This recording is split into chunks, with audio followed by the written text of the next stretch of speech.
மெய்ப்பொருளியல் உறவுகளுக்கு வணக்கம். கந்தர் அனுபூதி சிந்தனை 11வது நாளுக்கு உங்களை வருக வருக என்று வரவேற்கிறேன். நேற்றைய பாடல்ல தேனூரும் கூந்தலை உடையதாய் வர்ணிக்கப்படக்கூடிய மங்கைகளின் மையல் வலை, அதாவது காதல் வலையில் அகப்பட்டு ஊசலாடக்கூடிய அந்த குணம் ஒழிவதை பற்றி நம்ம சிந்தித்தோம். மருவு பெண் ஆசையை மறக்கவே வேண்டும், உன்னை மறவாதிருக்க வேண்டும் அப்படின்னு சொல்லி வள்ளலார் பாடுறாரு. ஒரு விஷயத்த மறக்கணும் அப்படின்னா உறுதியான வேற ஒரு விஷயத்த நினைக்கணும். நேரடியாக மறக்கிறது அப்படிங்கிறது நடக்காது. அதுக்கு மேலே அந்த டேட்டாவை ஓவர் ரைட் பண்ணணும். அப்போது அந்த உறுதியான வேறொன்று எது அப்படின்னா அதுதான் மெய்ப்பொருள் சிந்தனை, மெய்ப்பொருளுக்கான தேடல், மெய்ப்பொருளுக்கான அந்த உரையாடல். நம்ம வலையொலிக்கு நீங்கள் புதிதாக வந்திருந்தால் மறக்காமல் பின்தொடருங்கள்.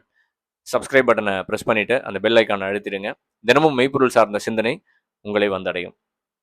சரி, இனி இன்றைய பாடல், அதாவது கந்தர் அனுபூதியுடைய 10வது செய்யுளுக்கு நம்ம போகலாம். கார்மாமிசை காலன் வரிற்கலபத் தேர்மாமிசை வந்தெதிரப்படுவாய் தார்மார்பவலாரி தலாரி எனும் சூர்மாமடிய தொடுவேலவனே. இன்னொரு தடவை பார்க்கலாமா?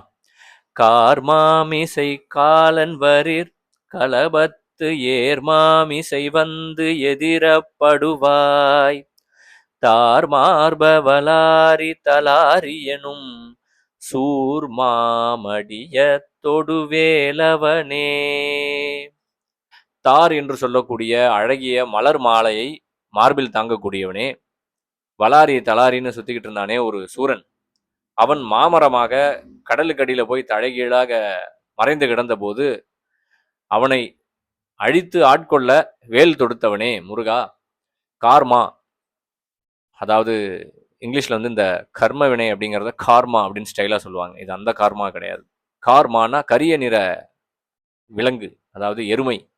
அந்த கரிய நிற எருமை மீது காலன் என்னை தூக்கிட்டு போகும்போது நீ ஆப்போசிட் டைரக்ஷனில் களபத்தி ஏர், அதாவது மயில் வாகனத்தில் நீ எதிரில் ஆப்போசிட்டில் என்னை காப்பாற்றி கூட்டிட்டு போ அப்படிங்கிறது தான் இந்த பாட்டுடைய சுருக்கமான ஒரு பொருள் விளக்கம். அதாவது இறந்த பிறகு நம்ம உயிரை எஸ்கார்ட் பண்ணி கூட்டிட்டு போகிறதுக்கான அந்த சர்வீஸ் சாய்ஸ். நம்ம பிறப்பை எவ்வளோ கிராண்டடாக எடுத்துக்கிறோமோ, வாழ்க்கையை, அதில் உள்ள உறவுகளை, அதில் கிடைச்சிருக்கக்கூடிய பொறுப்புகளை, உரிமைகளை, இது எல்லாத்தையும் எவ்வளவோ கிராண்டடாக எடுத்துக்கிறோமோ, அதை எல்லாத்தையும் விட அதிகமாக மரணத்தை, அதாவது இறப்பையும் ரொம்பவே மெத்தனமாக எடுத்துக்கிறோம். மரணத்துக்கு பின்னாடி என்ன அப்படிங்கிறதும், எப்போ மரணம் அப்படிங்கிறது தெரியாததுனாலையும் இப்படி இருக்கிறோமா அப்படின்னா இருக்கலாம். ஒருவேளை இந்த 2 கேள்விகளுக்கும் பதில் தெரிஞ்சிருந்தா அப்போ எப்படி இருப்போம் வாழ்க்கையில்? அப்போ எப்படி நம்ம வாழ்க்கையை ஹேண்டில் பண்ணுவோம்? தெரிஞ்சிருச்சு அப்படின்னா தான் இன்னும் குழப்பமா இருப்போம். அப்போ அதனால தான் மரணம் சார்ந்த விஷயம் மறைபொருளா இருக்கு. மறைபொருளா இருக்கு அப்படிங்கிறதுனால அதை தெரிஞ்சுக்க கூடாதுன்னு இல்லை. மரணத்துக்கு பின்னாடி ஒரு பயணம் இருக்கு. அதை பத்தி நம்ம நிச்சயம் சிந்திக்கணும். அதை பத்தி நம்ம நிச்சயம் தெரிஞ்சுக்கவும் செய்யணும். உயிர் மரணத்துக்கு பின்னாடி எங்க போகுது அப்படிங்கிறதுக்கு அறிவியல் நமக்கு டெஃபினட்டிவான எந்த விதமான பதிலும் சொல்லலை. There is no scientific consensus or empirical evidence for a continuation of personal consciousness, a soul, or an afterlife in a metaphysical sense. அதாவது ஆதாரபூர்வமா இந்த உயிர் எங்க போகுதுங்கிறதுக்கு எந்த விளக்கமும் கிடையாது அப்படின்னு அறிவியல் கையை விரிக்குது. ஆனா யோசிச்சு பார்த்தீங்கன்னா இதுக்கு பெரிய அறிவியலோ ராக்கெட் சயின்ஸோ எதுவுமே தேவையில்லை. அமைதியா ஒரு இடத்துல உட்காந்து யோசிச்சு பார்த்தீங்கன்னா இதுக்கான பதில் ரொம்ப ரொம்ப ரொம்ப ரொம்ப எளிமையானது, லாஜிக்கலாகவும் உங்களுக்கு ஈஸியா புரியக்கூடிய ஒரு பதில் தான் இதுக்கு. உயிர் எங்க போகுது அப்படின்னா, உயிர் எங்க இருந்து வந்ததோ அங்கேயே தான் போகுது. எங்கிருந்து வந்தோம்? ஒரு தாயோட கருவறையில இருந்து இங்க வந்தோம் இல்லையா? அப்ப இறந்த பிறகு எங்க போயிட போறோம்? இன்னொரு தாயோட கருவறைக்கு போக போறோம். அவ்வளவுதான். இது ஓவர் சிம்பிளிஃபைடான ஒரு ஆன்சரா உங்களுக்கு தோணலாம். ஆனா இதுதான் சத்தியம், இதுதான் உண்மை. யோசிச்சு பார்த்தீங்கன்னா புரியும். பயாலஜிக்கலாவே கொஞ்சம் யோசிப்போமே. ஒரு ஆணுடைய விந்தணுல 23 குரோமோசோம் இன்ஃபர்மேஷன்ஸ் இருக்கு. ஒரு பெண்ணோட கருமுட்டையானது இன்னொரு 23 குரோமோசோம் ஸ்ட்ராண்ட்ஸை வச்சிருக்கு. இது ரெண்டும் இணைந்து கூட கொஞ்சம் கெமிக்கல் ரியாக்ஷன்ஸோட ஒரு சரியான அட்மாஸ்பியர் கிடைக்கும் போது உருவாகிறது தான் நீங்க பார்த்துட்டு இருக்கக்கூடிய இந்த பௌதிக உடல், இந்த physical body, matter, made of matter. அப்போ விந்தணுல இருக்கிறதும் இன்ஃபர்மேஷன். விந்தணு அசையுது, அது ஒரு செல். ஸோ அதுக்கு ஆப்வியஸ்லி அது அசைவு இருக்கு. ஆனா அதுல இருக்கிறது இன்ஃபர்மேஷன். கருமுட்டையில் இருக்கக்கூடியது இன்ஃபர்மேஷன். ரெண்டுத்துக்கும் சேர்ந்து ஒரு ஒரு சரியான சூழல் அமையணும். இது அமையும் போது, இது ரெண்டும் இணையும் போது உருவாகிறது என்ன அப்படின்னா, ஒரு அட்டானமஸ் பயாலஜிக்கல் என்டைட்டி, அதாவது தன்னாட்சியில் இயங்கக்கூடிய ஒரு உயிரியல் பாத்திரம் அப்படின்னு சொல்லி அறிவியல் சொல்லுது. ஆனா உண்மையில அது தன்னாட்சியா இருக்கா அப்படின்னு கேட்டா இல்ல. அங்க உண்மையில ஆட்சி செய்வது இறைவன், முருகன். ஏன்னா இயற்கைக்கும் அறிவு கிடையாது. ஒரு செல்லாக இருக்கக்கூடிய அந்த முட்டைக்கோ அந்த விந்தணுவுக்கோ அறிவு கிடையாது. அறிவில்லாத ஒரு 2 பொருட்கள் தானாக சேர்ந்து எப்படி இன்னொரு அறிவுள்ள ஒரு பொருளா தானா மாறிடும்.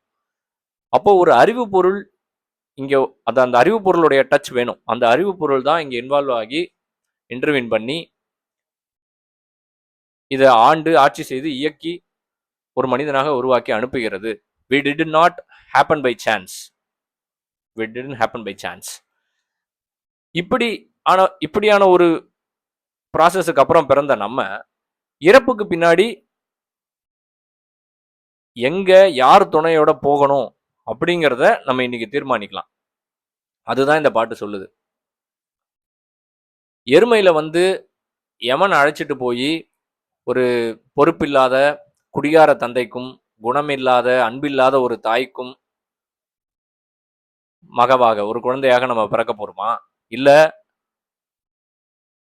மயில் மீது வந்து முருகனே நம்மளை அழைச்சு கூட்டிட்டு போய் நல்ல ஒரு தகுதி வாய்ந்த ஒரு அறிவாற்றல் வாய்ந்த அன்பு நிறைந்த ஒரு தாய்க்கும் தந்தைக்கும் நம்ம, அதாவது சமூக பொறுப்புணர்ந்த ஒரு தாய்க்கும் தந்தைக்கும் நம்ம ஒரு குழந்தையா பிறக்க போறோமா அப்படிங்கிறத நம்ம சூஸ் பண்ணணும். இந்த உயிர் வந்து ஒரு கருவறையில இருந்து இன்னொரு கருவறைக்கு போகுது இல்ல, ஒரு கருவறையில இருந்து வெளியே வந்து வளர்ந்து இறந்து இன்னொரு கருவறைக்குள்ள போக போகுது இல்லையா? இந்த மரணத்துக்கு பின்னாடி மரணத்திலிருந்து அடுத்த கருவறைக்குள் நுழையக்கூடிய அந்த இடைப்பட்ட தூரத்துல நிச்சயமா சொர்க்கம் நரகம் அப்படிங்கிறது இருக்கு அப்படிங்கிறத பாம்பன் சுவாமிகள் வந்து வலியுறுத்துகிறார். சொர்க்கம் நரகம் அப்படிங்கிறது உண்மை, அது இருக்கு. அது எப்போ வரும் அப்படின்னா, இந்த மரணத்துக்கு பிறகு இன்னொரு தாயின் கருவறைக்குள் புகுறதுக்கு முன்னாடி இந்த இடைப்பட்ட தூரத்துல நிச்சயம் இருக்கு. அந்த அனுபவமும் ஒரு உயிருக்கு உண்டு. அப்போ தாய் தந்தையர், பாலினம், பிறக்க போகக்கூடிய தேசம், அந்த நாட்டுல என்ன மாதிரியான பொலிட்டிக்கல் லீடர்ஸ் இருக்காங்க, அங்க இருக்கக்கூடிய சுற்றுச்சூழல் என்ன, அங்க இருக்கக்கூடிய உணவின் தரம் என்ன, இப்படி எதையும் நம்ம நேரடியா தேர்ந்தெடுக்க முடியாது. ஆனா நம்ம போய் சேரக்கூடிய அந்த இடம் நம்ம ஆன்ம வளர்ச்சிக்கு ஆதரவாக இருக்கும் விதமாக அமைய வேண்டும் அப்படிங்கிறத இறைவன் கிட்ட நம்ம விண்ணப்பமா வைக்கலாம். அதற்கு நம்ம தகுதி வாய்ந்த ஒரு கேண்டிடேட்டா இருக்கணும்னா அறம் பழகணும், அன்பு பழகணும். அடுத்ததான் இந்த பாட்டுல வரக்கூடிய அந்த சூர்மா அப்படிங்கிற வார்த்தைக்கு என்ன அர்த்தம்னா, அது வந்து கந்த புராணத்துடைய ஒரு குறிப்பு. அதாவது சூரன் வந்து முருகனை போர்ல ஜெயிக்க முடியாம திணறும் போது வேற வேற ஷேப்புக்கு வந்து மார்ஃப் ஆகி போய்கிட்டே இருக்கான். இந்த ஹாலிவுட் படத்துல வர மாதிரி ஷேப் ஷிஃப்டிங் பண்ணி போய்கிட்டே இருக்கான். அவனால ஜெயிக்கவே முடியல. கடைசியில அந்த வடிவங்கள் பல எடுத்து கடைசியில அழிய போற நேரத்துல அவன் என்ன பண்றான் அப்படின்னா, கடலுக்கு அடியில போய் தலைகீழாக தொங்கக்கூடிய ஒரு மாமரமாக ஒரு உருவத்தை எடுக்கிறான்.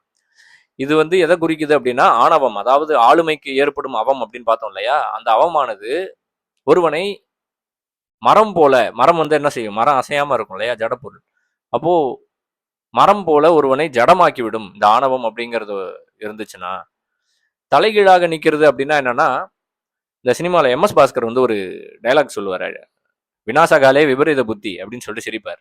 அது ஏதோ காமெடி வசனம் கிடையாது. அதுக்கு என்ன அர்த்தம் அப்படின்னா, ஒருத்தனுக்கு அழிவு நேரும் போது விநாசகாலே, அந்த காலம் வந்துருச்சுன்னா விபரீத புத்தி, அவனோட புத்தி வந்து தலைகீழ சிந்திக்க தொடங்கும், நேர்மாறா எக்கு தப்பா யோசிக்க தொடங்குவான். அப்படி சூரனுக்கு அழிவு நேரும் போது அவனுக்கு வந்து தலைகீழ் புத்தி வந்து தோன்றுகிறது. வளாரி தலாரி அப்படிங்கிறது வந்து அந்த சூரனுக்கான காரண பெயர். அதாவது வளன் என்று பெயர் கொண்டவன், அவன் பேர் வளன். அவன் வந்து இந்திரனுடைய தலத்தை, இருப்பிடத்தை அழித்தான். அதனால வளாரி தல அரி அப்படிங்கிற பொருள் அமைந்த ஒரு காரண பெயர்.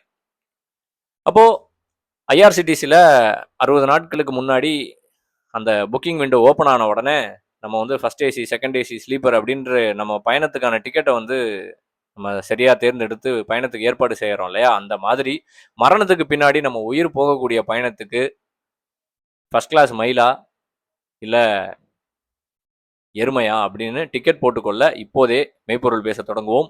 மீண்டும் நாளை அடுத்த பாடலோடு உங்களை சந்திக்கிறேன். இந்த படைப்பு உங்களுக்கு பயனுள்ள வகையில் இருந்தா வழக்கம் போல சொல்றதுதான், படைப்பை விரும்புக, பலருடன் பகிர்க, கருத்தொன்று பகர்க, மறக்காமல் பின்தொடர்க. Like, share, comment and subscribe. மீண்டும் நாளை சந்திப்போம். நன்றி, வணக்கம். திருச்சிற்றம்பலம்.